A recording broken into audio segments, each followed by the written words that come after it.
ما برای شما میخوایم یاد بدیم که چه قسم میتونید از این پروژه شما فایده بگیرید و چی وقت میتونید شما از این پروژه براین. پروژه موومنت نتورک مارکت کپش خیلی قشنگ است، 1.69 میلیارد.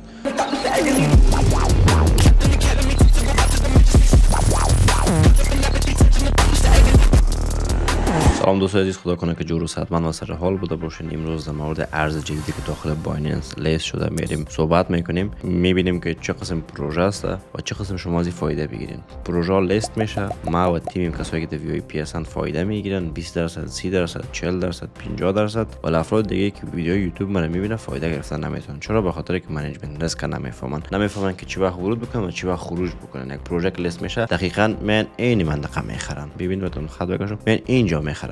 قیمت ترین جایی که میتونه اگر ارز بره اینجا میرن میخرن. چرا؟ به خاطر که نمیفهمن، فقط شنیدن علی آباد 4 است و برین تیزگاه کریپتو بخرید. بعدش ما برای شما میخوایم یاد بدیم که چه قسم میتونید از این پروژه شما فایده بگیرید و چی وقت میتونید شما از این پروژه براین. یعنی مثلا وقتی لیست میشه همون ثانیه باید بخرین، یا یک چند دقیقه منتظر باشین یا چند ساعت منتظر باشین بعدش برین بخرین، یا یکی اصلا نخرین از این پروژه. اول ریسکش زیاد است، دوم وقتی پروژه رو میخرین ریواردش هم بلند میباشه و زیادتر میتونه بهتون فایده بده. پس بریم ببینیم که چه قسم میتونید شما از این پروژه استفاده کنید. در مارکت بایننس 202 است، مارکت کپ 1.69 است، مارکت کپش سرکولیشنش هم 2 میلیارد 250 میلیون است و ماکسیمم سپلایش هم 10 میلیارد میباشه. مارکت کپش خیلی قشنگ است، 1.69 میلیارد. آفیشیال وبسایت شما بریم ببینیم. قشنگ است سایت خود ارز است. اوکی، اکوسیستمش برای من همیشه وقت مهم است. همیشه وقت چک میکنم ارزها اکوسیستمش چه قسم است. اوکی، با بسر ایتریوم است، ام شیرز اویلیبیلیتی موو EVM. اوکی ایتریوم گوریلا اسپورت اکوسیستمش همین است که میبینیم. بسیار جدای نمونه واسه که من دترشان نفهم.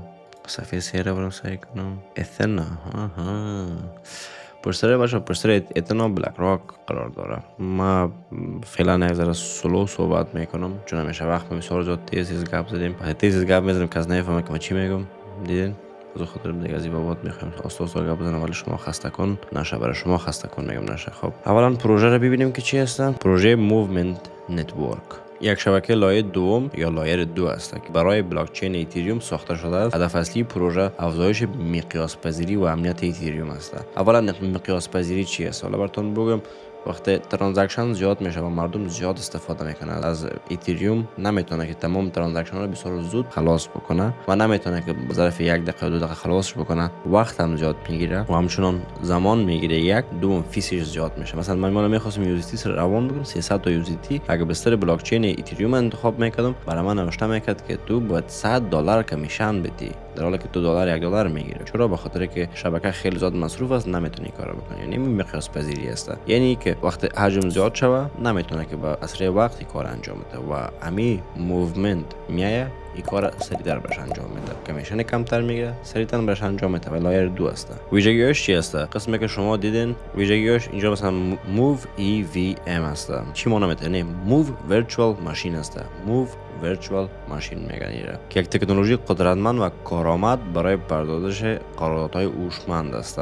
با این کار سرعت اجرا قراردادهای هوشمند و تراکنش‌ها به صورت چشمگیری افزایش پیدا میکنه. یعنی تیز میشه و سرعتش بالا میشه، امنیتش بالا میره و کمیشنش پایین میاد. بنابراین لایه 2 ایتریوم این شبکه از امنیت ایتریوم بهره میبره، در حالی که از روش‌های جدید برای محافظت از داده‌ها اینجا از محافظت با داده‌ها و جلوگیری از عملات سایبری استفاده میکنه و همچنین هزینه که پایین داره، هزینه‌های پایین داره برای انتقال پردازش تراکنش‌ها به لایه دوم. هزینه‌های یعنی گاز فی یا گس فی و طرز قابل توجهی کاهش پیدا میکنه که این امر به نفع کاربران توسط دهندگان است، یعنی به فایده خود شرکت است. پشتیبانی از ایتریوم و سازگاری با آن، موومنت نتورک کاملا با شبکه از ایتریوم سازگار است و توسط دهندگان میتونه به راحتی پروژه خود را بر روی ایتریوم به این شبکه منتقل بکنن. یعنی از ایتریوم میتونن به این شبکه به شکل ساده بتونن که منتقل بکنن پروژه خود. کاربردهای اصلی اصلی از این پروژه چی است؟ توسعه برنامه غیر متمرکز. این شبکه ابراز و زیرساخت‌های لازم برای ساخت و اجرای برنامه‌های سریع و مقیاس پذیر را فراهم می‌کنه. پرداخت و معاملات تراکنش‌های سریع‌تر و ارزان‌تر برای کاربران. امنیت قراردادهای هوشمند. اجرای قراردادهای هوشمند با امنیت بالا. هدف موو نتورک ایجاد زیرساخت برای توسعه دهندگان و کاربران است که بتوانند به راحتی از بلاکچین استفاده کنند بدون اینکه نگران هزینه‌های بالا یا سرعت پایین باشند. این پروژه یک گام مهم از سوی آینده سریعتر و کارآمدتر در بلاکچین است. اگر می‌خوای از ارز فایده بگیری و ترید داخلش بکنی، حتما تو باید بایننس داشته باشی. لینک صرافی بایننس در پایین برات ماندیم.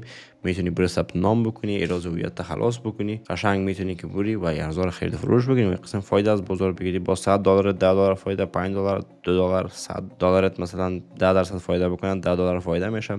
پیسه خوب است. $1000 مثلا $100 فایده میکنه. پیسه خیلی خوب است. میتونی که فایده خوب از داخلش بگیری. و به این شکل شما میتونید از این بازارها فایده بگیرید، از این پروژه‌های جدید. نمیگم که بخرین و هولد کنین تا خوف قیامت، خیلی فروش بکنین، فایده تا نبگیرین از بازار. برای این 10% از بالا فایده بسیار خوب است و پیشنهاد میکنم که فایده را بگیرین. یعنی فایده گرفتن یاد بگیرین که چه قسم پیسه را بخورین، نگاه بکنین، جمع بکنین، نه اینکه فقط بخرین و منتظر باشین که قیمت میتونه که $2 میلیون شود و تو میلیاردر میلیونر شوی. منتظر از این نباشین. پس از این خاطر همیشه وقت کوشش بکنین که در موقعش بخرین، موقع خوب بفروشین، فایده تونه بگیرین. برین بالا دیگه کوین جدید میاد، لانچ پولا میاد، از اونجا فایده بگیرین. بعدش میتونین که برین آموزش زیادتر ببینین. پروژه لیست میشه. حالا اینجا ببینیم پروژه لیست میشه. قیمت 0.02 لیست میشه و میره بالا. هی تا کجا؟ تا 0.87 سنت میره. ببینین اینجا قیمت بالا میره. هر پوینی که مفته تقریبا چقدر درصد بالا میره نمیفهم. اینجا من 14% اینجا نشان نمیده. من مجبور داخل move USDT سرچ بکنم که کوین میگیرم. حالا مثلا به این شکل 5 دقیقه اگر بگیریم چارتش تقریبا یکی است. قیمت میایه 0.9 سنت میشه. دوباره مفته چند درصد؟ 35% مفته. اگر از اینجا پس دوباره بخری قیمت بالا بره چند؟ 40% فایده میکنی. 40%. حالا چگونه میفهمی که اینجا بفروشی؟ البته نخری، چون البته ارزتون نداری. اولین جایی که تو میفهمی که ارز میره پایین از نگاه کندل است و از نگاه تاریخ هر ارزی که داخل صرافی بایننس لیست میشه است یا هر صرافی دیگه. اول قیمت پامپ میشه، اتوماتیک شارت میشه.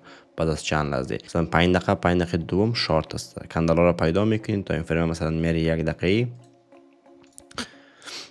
مثلا چند دقیقه پیش روی میری اینجا میبینی که بازار ولیوم نمیخوره. کندلیستیک مثلا پین بار است رو با بالا 1 2 3 کندل تاییدی اینجا مکمل میتونی شورت بکنی. استاپ لاس هم اینجا بگذاری، برید بازار تا جایی که روند تو را پس دوباره مشکنه. روند مثلا میتونه که اینجا بر تو روند باشه. بسیار ساده میگیری میشن، اصلا کم تحلیل تکنیکال کشالدار و زنگولدار بستیش نمیکنیم، بسیار کوتاه میگیریم. کانال نزولی. اول اینجا تو شارت گرفتی، پوزیشن تا چی وقت پوزیشن تا بسته میکنی؟ زمانی که پوزیشن تا حالا که بسیار نازک گرفته باشی به این منطقه بسته میکنی. خیلی کم.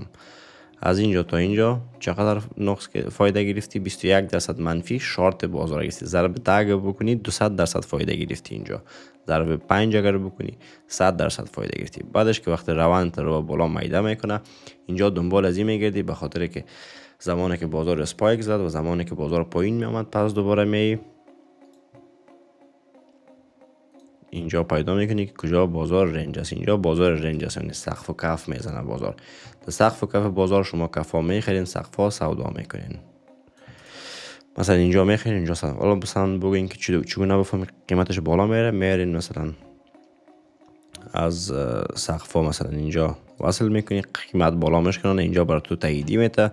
بسیار ساده از کلاسیک استفاده میکنیم. اینجا میتونی که وارد شوی تا کجا؟ تا اولین سقف اینجا دومینم. اینجا از اینجا تا اینجا مثلا که اینجا پوزیشن تو بسته شده چند 12%. ضریب 10 می بود 120% فایده کرده بودی، ضریب 5 می بود مثلا 60% فایده میکردی.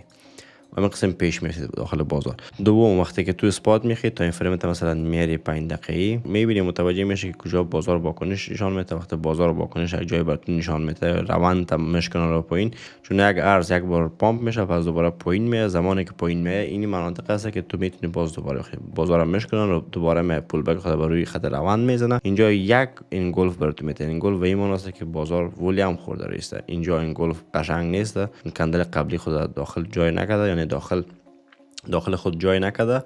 از این خاطر قیمت ها نمیتونه که بالا ببره. اینجا نمیتونی که بخرید چون با تو اجازه خرید نداره. و اینجا میتونی که مثلا خرید بزنی، اینجا وارد شوی. تا کجا میتونی؟ اولین جایی که بازار واکنش شده اینجا، مثلا اینجا یا اینجا. ولی مثلا همیشه وقتی که بر یک یا یکی بر دو فایده رو بگیری، اینجا اگه مثلا تو وارد شده بودی دوباره تا این سقف مثلا 20-30% اسپات فایده میگیری، حالا 30% نه 10% فایده بگیری. از اینجا مثلا تا به خط بالایی اینجا مثلا فایده بگیری 10% برای $100 انداختی $10 فایده میکنی از بازار میبری. دوم بعدش وقتی که بازار یک بار شکل میگیره میتونی که سقفایش پس دوباره به یکی دیگه خود وصل بسازی و منتظر باشه که بازار چی وقت دوباره از این واکنش نشان میده. اینجا وقتی میایه میبینی که بازار واکنش نشان میده و خط روند اینجا رو به بالا مایده میکنه، برای تو تاییدی میده. اینجا یک کندل مثل از این گلف میبینی، درست است؟ اینجا نه، مثلا کندل قبلیش از او که قوی تر بوده نمیتونی اینجا بکنی، ولی اینجا میتونی بعدش بگی لانگ بگی تا کجا. مثلا اگه اینجا رو نشکنن رو پایین قضیه باز تغییر میخوره باز طرف، مثلا تا این مناطق بگیرین 20% فایده بگیرین یا 10% عین شکل انجامش میتین، خیلی فروش میکنین و از این فایده میگیرین. و بازار هم که میبینین بازار خیلی بد رقم سرخ است فعلا و همون قسم مثل اتنا که بود. ببینین بازار بایننس هست. اینجا خرید زدیم، مثلا اینجا یادم از خرید زدیم چند درصد 20% که بچهای وی پی فایده گرفتیم. اینجا خرید زده بودیم مثلا 20-25% فایده، دو بار خرید زدیم دیگه الهش کردم. اینجا هم به فکر کنم وارد شدم بگم تا ول نفروخته میشه، گذاشته میشه برای بلند مدت، فایده هم از بگذار باشه، کدام مشکل نداره. مثلا قیمت های بعدیش میتونه که 1.4 سنت مثلا مناطق خوب باشه که بازار واکنش نشان اینجا یک بار 1.54 داده که میتونه قیمت باز دوباره رو بالا ببره. مثل از این ببینین اول بازار میایه پامپ میشه، دوباره میایه هی پایین اساسا پایین میره و این شکل میتونی که همین کارم با این موو یا همین ارزی که براتون نام نشان دادم اینجا میتونی که همراهش انجام بدی. اینجا مثلا میتونیم ارز انجام بدیم، میره پایین بالا، میره پایین میره بالا، ولی از نشیبی میشه رو با پایین حرکت میکنه و اینو میتونی که به این قسم ازش فایده بگیری. اگر شما مثلا آموزش ندیدین و همین چارتایی که براتون گفتم من نمیتونین تحلیل بکنین، بین آموزش پرایس اکشن به سبک سنو 016 از اول تا آخر مثلا ببینین. اما خدا جوان سعی کنین، براتون یاد دادم که من جوانی رو سعی کنین، وقت جوان دارم بودم. مثلا میتونین بین اینجا قیمت اول، دوم، مثلا سوم، چهارم، پنجم قیمت هاست، مثلا کندل هاست، ششم، هفتم. من اینجا و شما مکمل درس دادم که چگونه شما میتونید از یا استفاده بکنید، از این قیمت ها، مثلا از این کندل ها چه قسم استفاده بکنید. مثلا اینجا برای شما یاد دادیم که از چه قسم میتونید شما استفاده بکنید. اینجا مثلا یعنی روانشناسی بازار، مارکت، منیجمنت ریسک، همیشه برای شما من اینجا گفتیم میتونید برین یاد بگیرین. اگر هیچ چیز نمیفهمین بخی صفر هستین، شما میتونید که بین از 0 تا 100 پلیلیست 0 تا 100 از ویدیوی اول تا آخر ببینین. میتونین که اینجا آموزش ببینین از 0 تا 100 کریپتو چه قسم هست. اگری که هیچ چیز نمیفهمین در مورد صرافی ها، مثلا صرافی بایننس، اینجا میتونین ببینین که چه قسم با موبایل ثبت نام بکنین، چه قسم میتونین فیوچرز بازی بکنین، چه قسم میتونین بایننس با بانکتون روان کنین، از بانک با بایننس تون. تمام چیزایی که شما با بایننس نیاز دارین در داخل از این میبینین و کدام مشکل داشتین با چگونه حل مشکلات با بایننس صحبت بکنین و همچون گپا و کارهای دیگه میتونین که با بایننس کار انجام بدین. تمامش برای شما گفتیم این مربوط به بایننس میشد. و مثلا و اینجا هم تحلیل‌های خبرهای جدید است، مثلا ارزهای جدیدی که مثلا ما برای شما گفتیم تحلیل ارز XRP سوی مثلا یا ارزهای دوج کوین یا مثلا این کوین ها رو برای شما گفتیم، میتونین برین ببینین، نظر به او تصمیم میتونین خودتون بگیرین. مثلا این ویدیویی که درباره آلت کوین هایی که در سال 2025 مثلا خوب میباشه برای شما گفتیم، میتونین برین ببینین. شاد و خرم سر حال باشین. الله نگهدار همه